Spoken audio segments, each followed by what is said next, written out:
The biggest trick your mind ever plays on you is not what it makes you think. It's where it keeps your attention, away from the present moment where your real power actually exists. Most of the time, the mind doesn't lie to you in obvious ways. It doesn't come and say, "I am going to fool you today." Instead, it does something much more subtle. It presents thoughts in a way that feels like reality itself. And because it feels real, you believe it without questioning. This is one of the deepest tricks of the mind. It confuses thought with truth. A thought appears, and instantly it feels like something you must react to. A fear comes, and immediately your body responds as if the danger is real. A memory appears, and you start living inside it again, even though it is already gone. And without realizing it, you begin to treat these mental events as facts. But in reality, a thought is just a mental movement. Nothing more. It has no physical shape, no permanent form, no authority over your life, unless you give it that authority.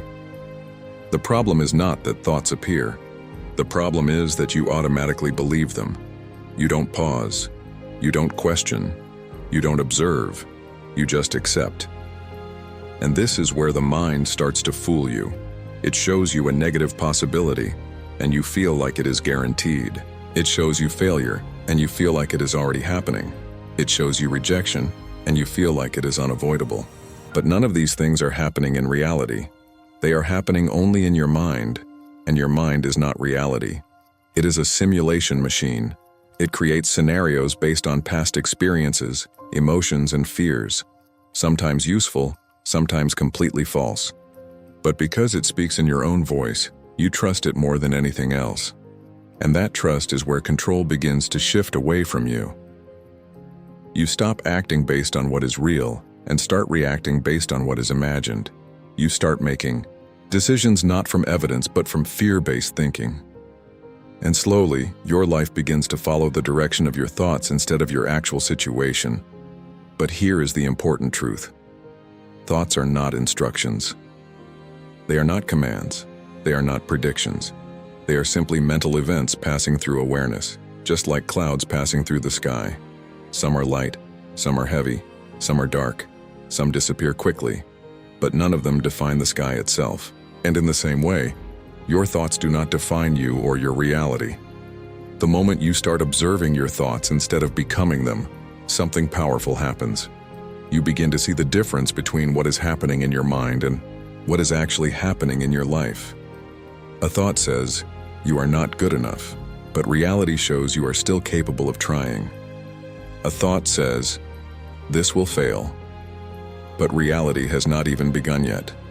A thought says, "You cannot do this," but that is only a mental prediction, not a fact. And this gap between thought and reality is where freedom begins. Because once you see that thoughts are not truth, you stop reacting blindly to them. You stop obeying every mental instruction. You stop living inside every imagined scenario, and instead you start responding to what is actually in front of you. This is how the mind loses its power to fool you, not by stopping thoughts, but by changing your relationship with them. And the moment you stop confusing thought with reality is the moment you finally start seeing life clearly, without mental distortion. One of the biggest illusions your mind creates is the idea that thinking more means doing more. It convinces you that if you keep analyzing, planning, and running scenarios in your head, you are somehow moving forward. But in reality, you are only moving in circles inside your own mind.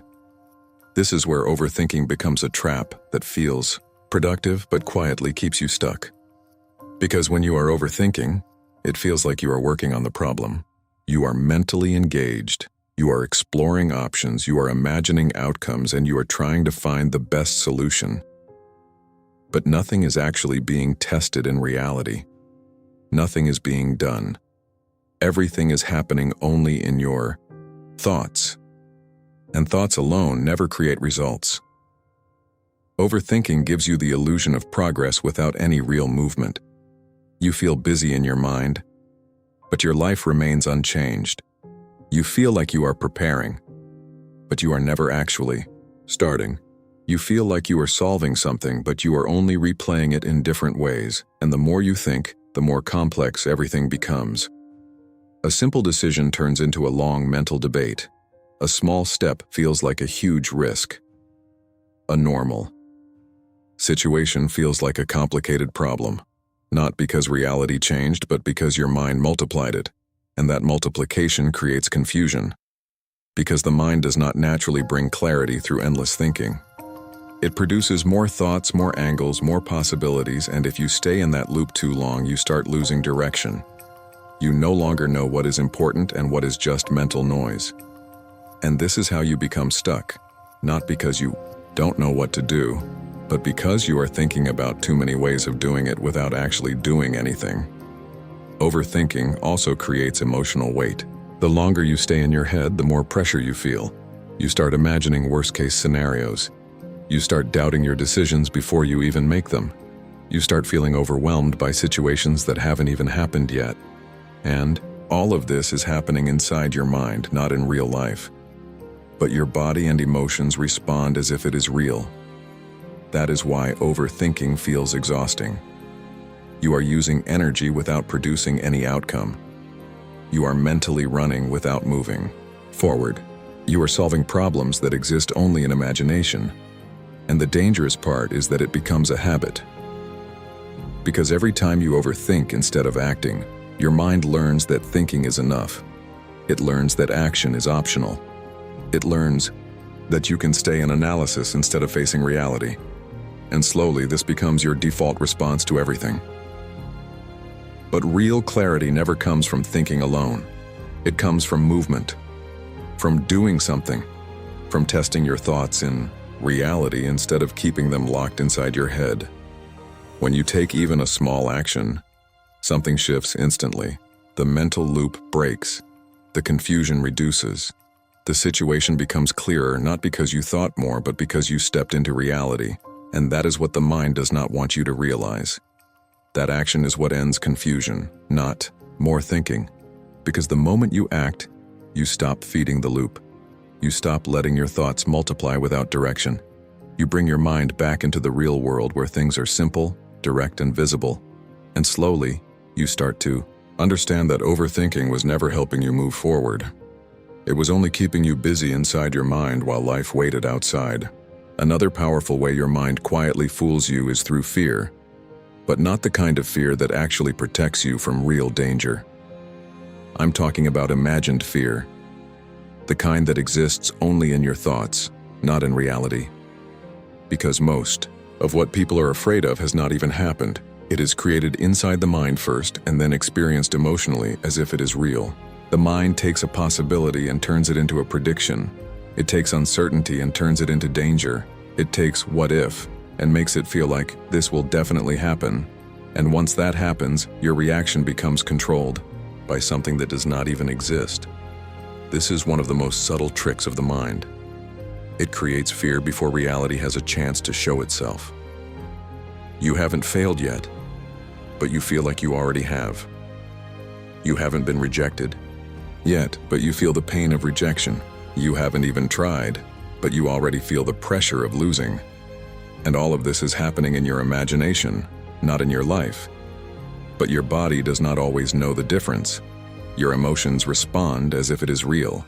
Your energy drops. Your confidence weakens. Your hesitation increases. And before you know it, you have already decided to avoid something that never actually threatened you in the first place. That is how fear becomes an illusion that feels real. The mind is always trying to predict outcomes. It scans past experiences and tries to protect you from repeating pain. So it builds scenarios, it creates warnings, it shows you worst-case possibilities. But the problem is, it does not separate imagination from reality. So it treats a possibility like a certainty, and if you are not aware, you start believing it. You stop because you feel fear. You delay because you feel uncertainty. You avoid because your mind tells you it might go wrong. But in reality, nothing has happened yet. You are reacting to a story, not a situation. And the more you repeat this pattern, the stronger it becomes. Because every time you avoid something out of imagined fear, your mind learns that fear is correct. It reinforces the idea that this situation is dangerous, even if it never was. And slowly, your world becomes smaller, not because reality is limiting you, but because your fear is deciding your boundaries. But here is the truth most people don't realize. Fear loses its power the moment you step into reality, because reality is always clearer than imagination. When you actually face something, you see it as it is, not as your mind predicted it to be. Many times what felt overwhelming in your thoughts becomes manageable in real life. What felt impossible in your head becomes doable when you act. This is because fear cannot survive direct experience for long. It survives in distance, in delay, in imagination. The moment you move toward what you fear, you take away its control. You replace prediction with experience. You replace imagination with truth. And that shift is what breaks the illusion. And slowly you start to realize something very important. Fear was never a signal of danger. It was just a signal of unfamiliarity. And unfamiliarity becomes smaller every time you face it. That is how confidence is built. Not by removing fear completely, but by refusing to let fear decide your actions. Every time you act in spite of fear, you weaken its control over your mind. And eventually, you see clearly that the mind was not showing you reality. It was only showing you possibilities. And the moment you stop treating those possibilities as facts is the moment fear loses its grip and your real strength begins to show. Another way your mind quietly deceives you is through comfort. The kind of comfort that feels safe in the moment, but slowly limits your growth over time. Because the mind is always trying to protect you from discomfort, uncertainty, and effort. It prefers what is familiar, what is predictable, what requires less resistance. And at first that sounds harmless. But over time it becomes one of the biggest barriers to your true potential. Comfort does not feel like a trap. It feels like relief. It feels like this is fine for now. It feels like I'll start later when things are easier. It feels like staying where you are just a little longer won't hurt. But the problem is, comfort does not stay temporary. It slowly becomes your default state, and once comfort becomes your default, growth starts to feel uncomfortable. This is how the mind fools you without force. It doesn't stop you directly. It simply makes staying the same feel easier than changing. It reduces resistance in the present moment, but increases limitation in the long term. So you choose what feels easy now, without realizing what it is, costing you later. And this is where many people get stuck. They know they want more. They know they have potential. They know they are capable of better things. But when it comes to taking action, the mind immediately offers comfort as an option. You can do it tomorrow. You are not ready yet. You should wait until the timing is better. And because these thoughts feel reasonable, you believe them. But in reality, they are just protecting you from discomfort, not guiding you toward growth. Because growth always requires a level of discomfort. Not pain, but discomfort.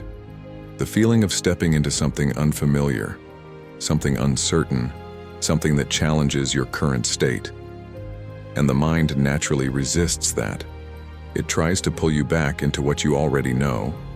And the more you obey that pull, the stronger it becomes. Comfort builds a cycle. You avoid discomfort once, then again. And slowly your mind learns a pattern. Avoid anything that feels difficult. And once this pattern is formed, even small challenges start feeling big. Even simple actions start feeling heavy. Even basic growth starts feeling overwhelming. Not because you are incapable, but because your mind has been trained to avoid resistance. But here is what most people don't realize. Comfort does not stop your potential. It simply delays. It creates the illusion of safety while quietly limiting your progress. It keeps you stable, but stagnant. It keeps you calm, but unchanged. And over time, that stability starts turning into frustration. Because deep inside, you know you are capable of more, but your actions are not matching your awareness. This inner conflict is what creates dissatisfaction. The mind says, stay comfortable, but something inside you says, you can do more than this. And that tension grows the longer you stay in comfort without action. But the moment you choose discomfort intentionally, the moment you step into something unfamiliar, something challenging, something slightly difficult, something shifts inside you. You start expanding your limits. You start breaking your own assumptions. You start realizing that what felt uncomfortable was never dangerous, just unfamiliar. And familiarity builds confidence. Because every time you move beyond comfort, you prove to yourself that you can handle more than you thought. You weaken the illusion that comfort is safety. And you start building a new relationship with discomfort, not as something to avoid, but as something that leads to growth. And slowly, your life starts expanding. Not because comfort disappeared, but because you stopped letting it control your decisions. You started choosing growth over ease. You started choosing progress over delay. You started choosing action over waiting. And that is how your mind's illusion of comfort begins to break. And your real potential starts to emerge. One of the most powerful ways your mind deceives you is through repetition. The silent force that turns thoughts into beliefs without you even realizing it. Because the mind doesn't always convince you with logic. Sometimes it convinces you simply by repeating something long enough until it feels true, and that is where the real danger begins. A thought that appears once is easy to ignore, but a thought that repeats again and again starts building familiarity. And familiarity is what the mind mistakes for truth. It doesn't question what is repeated often. It starts accepting it as reality. This is how limiting beliefs are formed. A thought like, I am not good enough, may not be true at all, but if it repeats in different forms, in different situations, in different moods, at different moments, your mind slowly starts treating it as a fact. Not because it has been proven, but because it has been repeated, and repetition has a way of bypassing logic. You stop asking, is this true? And start assuming, this must be true because I keep thinking it. That is how the mind fools you without resistance. It doesn't force belief on you. It simply repeats thoughts until you accept them yourself. And once a repeated thought becomes a belief, it starts shaping your behavior. If you believe you will fail, you hesitate before trying. If you believe you are not capable, you avoid challenges. If you believe things won't work out, you stop taking risks. And over time, your life starts aligning with the beliefs that were never actually true, just repeated. But the most important truth is this: repetition does not create truth.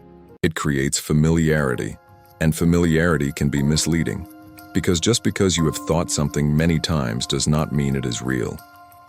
It only means your mind has practiced that thought many times, and anything practiced repeatedly becomes stronger, even if it is false. This is why people stay stuck for so long. Not because they lack ability, but because their mind has repeated limitations more than possibilities. Their inner dialogue has reinforced doubt more than confidence. Their thoughts have trained them to see obstacles more than opportunities. But the same mechanism that creates limitation can also create freedom, because repetition works both ways. If negative thoughts can become beliefs through repetition, then positive thoughts can also become beliefs through repetition. If fear can be strengthened through repeated thinking, then confidence can also be strengthened through repeated action and thinking. The key is awareness. When you begin to notice what your mind is repeating, you start gaining control over it. You start seeing patterns instead of truths. You start recognizing that not every repeated thought deserves belief, and this awareness creates distance. Instead of automatically accepting thoughts, you begin to question them. Instead of living inside repeated narratives, you start observing them. Instead of being shaped by repetition, you begin to interrupt it. And every time you interrupt a negative pattern and replace it with a better response, you weaken the old belief and strengthen a new one. Slowly, your mental repetition changes direction, from limitation to possibility, from doubt to action, from fear to confidence.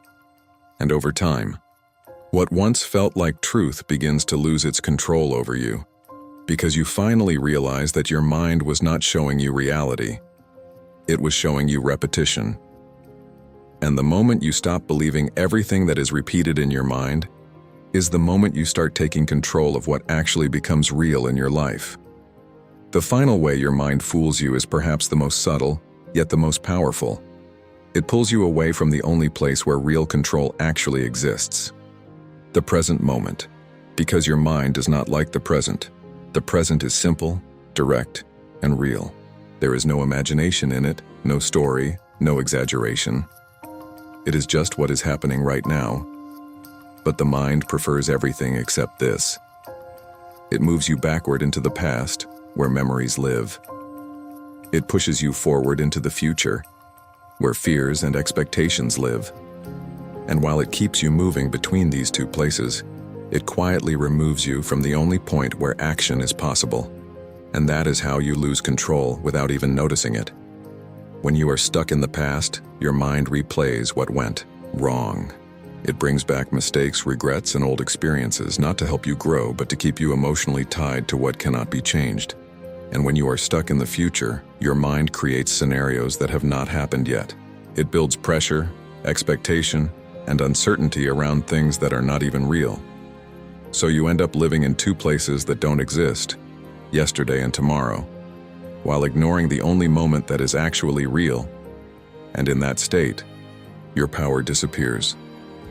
Because you cannot act in the past, you cannot control the future. The only place where you can make a decision, take a step, or change direction is right now. But the mind distracts you from this truth by constantly pulling your attention elsewhere. And this is why so many people feel stuck even when opportunities are in front of them.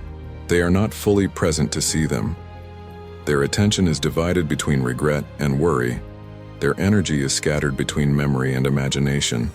And in that scattered state, clarity becomes impossible. But the moment you return to the present, something changes instantly, because the present moment removes distortion. It brings you back to what is actually happening, not what you are thinking about happening. It simplifies everything. It reduces noise. It gives you direct access to reality without interpretation. And in that clarity, action becomes easier. You no longer need to overthink what happened before or what might happen next. You only deal with what is in front of you. And that is where real progress starts, in simple, focused, present action. But the mind resists this because presence feels too quiet for it. The mind is addicted to movement, mental movement. It wants to analyze, predict, compare, and imagine. So when you try to stay present, it pulls you away with thoughts that feel important but are actually distractions. And if you are not aware, you follow it, you lose the moment again and again without realizing it. But awareness changes this completely. When you begin to notice that your mind is pulling you into the past or future, you can gently bring it back. Not by force, but by recognition.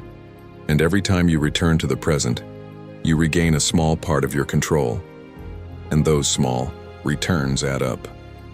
Because presence is not a one-time achievement. It is a continuous practice of coming back to what is real. And the more you practice it, the less power your mind has to trap you in illusion. You start seeing thoughts for what they are, mental movement, not reality. You start seeing emotions for what they are, temporary reactions, not permanent states. And you start seeing life for what it is, happening right now, not in your imagination. And in that clarity, something powerful happens. You stop being controlled by memory. You stop being controlled by fear. You stop being controlled by imagination, and you start responding to life as it actually is.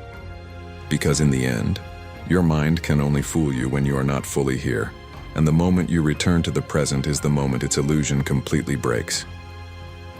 So come back to now. Break the illusion of past and future, because the moment you fully enter the year, present is the moment your mind stops fooling you and your real life finally begins.